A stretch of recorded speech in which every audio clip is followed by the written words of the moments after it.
Hello everyone, સ્વાગત છે તમારું મારા કિચનમાં।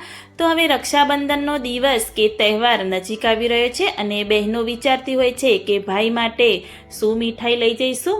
તો ભાઈને રક્ષાબંધનમાં લઈ જવા માટે હું અહીંયા માવાનો ઉપયોગ કર્યા વગર ટેસ્ટી એવી અને એકદમ સરળથી બની જાય એવી મીઠાઈ બનાવી અને એની રેસીપી તમારી સાથે શેર કરીશ। અને આ મીઠાઈ જો તમે માર્કેટમાંથી લાવશો તો ખૂબ જ એવી મોંઘી પડે છે અને જો ઘરે બનાવશો તો સરળતાથી બની પણ જાય છે અને સસ્તી પણ પડે છે। તો જો તમને મારી આ મીઠાઈનો વિડીયો પસંદ આવ્યો હોય તો સ્કીપ કર્યા વગર તમે મારા આ વિડીયોને એન્ડ સુધી જોતા રહેજો અને હજુ સુધી મારી ચેનલને સબસ્ક્રાઈબ ન કરી હોય તો પ્લીઝ સબસ્ક્રાઈબ કરજો અને મારા આ વિડીયોને વધારેમાં વધારે તમારા ગ્રુપમાં શેર કરજો। તો મેં અહીંયા જાડા તળિયાવાળી કઢાઈ લઈ લીધી છે અને 1 કપમાં મેં અહીંયા સૂકા કોપરાનું છીણ આ રીતે લઈ લીધું છે। જો માપ જોવા જઈએ તો 250 ગ્રામ જેવું મેં અહીંયા કોપરાનું છીણ લીધું છે, તો એને આપણે બાઉલમાં એડ કરી દઈશું। અને મેં અહીંયા આખી ખાંડ લઈ લીધી છે, તો કપના માપ પ્રમાણે જોવા જઈએ તો મેં અહીંયા 100 ગ્રામ જેવી ખાંડ લીધી છે। તમારે જેવું ગળ્યું જોઈએ એ રીતે તમે ખાંડનો ઉપયોગ કરી શકો છો। 50 ml થી થોડું વધારે આપણે પાણી લઈ લેવાનું અને બધું જ પાણી અંદર આપણે એડ કરી દેવાનું। તો હવે આ કઢાઈને હું ગેસની ફ્લેમ ચાલુ કરી અને ગેસ પર રાખી દઈશ। તો આ રીતે મેં ગેસ પર રાખી દીધી છે અને એને મિક્સ કરી અને આ રીતે ધીરે ધીરે આપણે હલાવતા રહીશું અને આ સમયે આપણે ગેસની ફ્લેમ એકદમ મીડિયમ સ્લો રાખવાની છે અને આ રીતે આપણે શેકતા રહીશું। ખાંડ થોડી એવી પીગળી જશે એટલે આ રીતે થોડું એવું ઢીલું થઈ જશે, તો એને ધીમે ધીમે આપણે શેકતા રહેવાનું। તો આપણે મિશ્રણમાં ખાંડ એડ કરી હતી અને એક્સ્ટ્રા પાણી એડ કર્યું હતું, તો એ બધું જ બળી જાય ત્યાં સુધી આપણે એને હલાવતા રહીશું। તો આ રીતે થોડું હલાવી અને અંદર હું અહીંયા 1 ટેબલસ્પૂન જેવું ઘી એડ કરી દઈશ। ઘી એટલા માટે એડ કર્યું છે કે થોડો એવો ટેસ્ટ પણ સરસ આવે અને શાઇનિંગ પણ મીઠાઈ ઉપર સરસ એવી આવે। તો આ રીતે મિક્સ કરી ફરીથી આપણે બધું જ પાણી બળી જાય અને કઠણ એવું મિશ્રણ થાય ત્યાં સુધી એને આપણે હલાવતા રહેવાનું। તો તમે જોઈ શકો છો કે આ રીતે બધું જ મિશ્રણ સરસ એવું કઠણ થઈ ગયું છે। તો આ સમયે આપણે ગેસની ફ્લેમ બંધ કરી અને મિશ્રણને થોડું એવું આપણે ઠંડુ થવા દઈશું। તો તમે જોઈ શકો છો કે મિશ્રણ આપણું સરસ એવું ઠંડુ થઈ ગયું છે। તો એમાં હું અહીંયા ચપટી જેવો ઇલાયચી પાવડર એડ કરી દઈશ। ઇલાયચી પાવડર એડ કરવાથી આપણી મીઠાઈ ટેસ્ટી અને સુગંધ પણ સરસ આવે છે।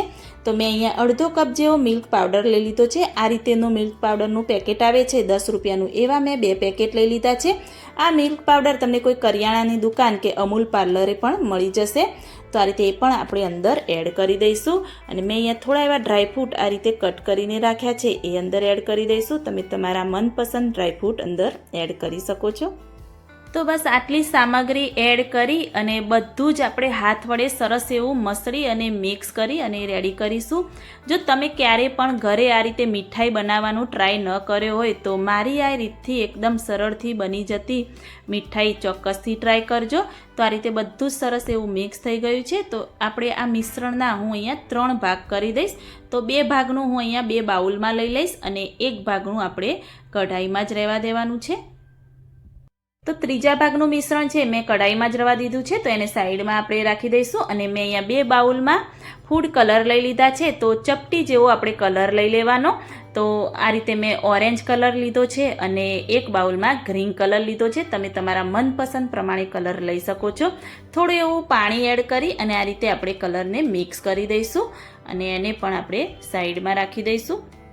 તો બંને કલરના બાઉલ સાઈડમાં રાખી દઈશું અને આપણે જે ત્રીજા ભાગનું કઢાઈમાં મિશ્રણ રાખ્યું હતું એ લઈ લઈશું અને એમાં જે ઓરેન્જ કલર આપણે પલાળીને રાખ્યો છે એ અંદર એડ કરી દઈશું અને હાથ વડે બધો જ કલર મિશ્રણમાં મિક્સ થાય એ રીતે આપણે મિક્સ કરીશું। તો તમે જોઈ શકો છો કે સરસ એવો આપણો કલર મિશ્રણમાં મિક્સ થઈ ગયો છે, તો એને સાઈડમાં રાખી દઈશું। તો હવે 2 ભાગના જે વાડકામાં મિશ્રણ રાખ્યા હતા એમાંથી 1 વાડકાનું મિશ્રણ હું અહીંયા મોટા બાઉલમાં લઈ લઈશ અને એમાં જે પલાળેલો ગ્રીન કલર છે એ અંદર આપણે એડ કરી દેવાનો। એને પણ આ રીતે હાથથી મસળી અને બધું જ પ્રોપર મિશ્રણમાં ગ્રીન કલર થઈ જાય ત્યાં સુધી એને આપણે મિક્સ કરતા રહીશું। સરસ એવું મિક્સ થાય એટલે સાઈડમાં રાખીશું।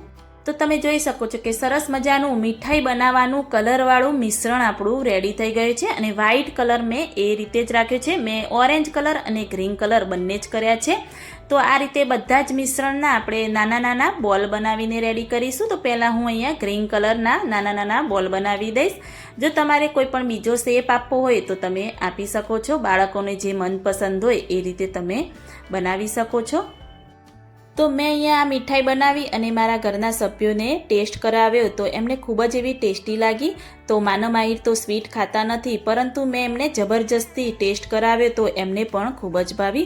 તો તમે પણ આવતા ફેસ્ટિવલ કે તહેવારોમાં તમારા ઘરના સભ્યો માટે આ રીતે એકવાર મીઠાઈ બનાવીને ચોક્કસથી ટ્રાય કરજો. તો આ રીતે બધા જ બોલ બનાવી મેં અહીંયા ધીરે ધીરે રેડી કરી દીધા છે. તો તમે જોઈ શકો છો કે મેં અહીંયા અલગ અલગ કલરના સરસ મજાના બોલ બનાવીને રેડી કર્યા છે. કલર જોઈને ખાવાનું મન થાય એવી આપણી આ મીઠાઈ બનીને રેડી થઈ છે. તો એકદમ સરળતાથી અને ઝટપટ બની જતી અને રક્ષાબંધનના દિવસે ભાઈ માટે લઈ જવા માટે મેં અહીંયા મીઠાઈની રેસીપી તમને શેર કરી છે. તો મને કમેન્ટમાં જરૂરથી બતાવજો કે મારી આ રેસીપી તમને કેવી લાગી અને તમે પણ રક્ષાબંધનમાં તમારા ભાઈ માટે મારી આ રેસીપીથી એકવાર મીઠાઈ બનાવીને ચોક્કસથી લઈ જજો. જો તમને મારો વિડીયો પસંદ આવે તો મારી ચેનલને લાઇક, શેર, કમેન્ટ કરજો. તો મળીએ કોઈ એક નવા વિડીયો સાથે. ત્યાં સુધી બાય બાય.